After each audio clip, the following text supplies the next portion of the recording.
पुढचं ही सेड, इनडायरेक्ट करायलो, ही सेड. कॉमात जागी काय, कॉमात जागी कंजक्शन म्हणून कशाचा वापर, दॅटचा वापर.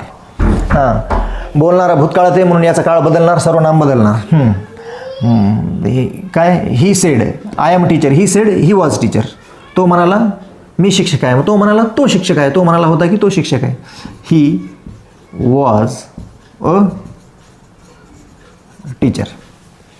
पुढे पहा, बोलणारा भूतकाळात आहे म्हणजे याचा काळ बदलणार आहे. आणि सेड टूचा काय होईल, सेड टूचा टोल्ड होईल. He told, he told, he told her. आणि कॉमा जागेवर काय कंजक्शन येईल, कॉमा जागेवर conjunction that. He told her I am a teacher. तो तिला म्हणाला मी शिक्षक आहे, तो तिला म्हणाला होता की तो शिक्षक होता. तर इथं काळ आयचा काय बनणार, आयचा होणार ही, कारण तो म्हणणारा कोण आहे, म्हणणारा पुरुष आहे, तर मग आय हा ही होईल. ॲमचा काय होईल,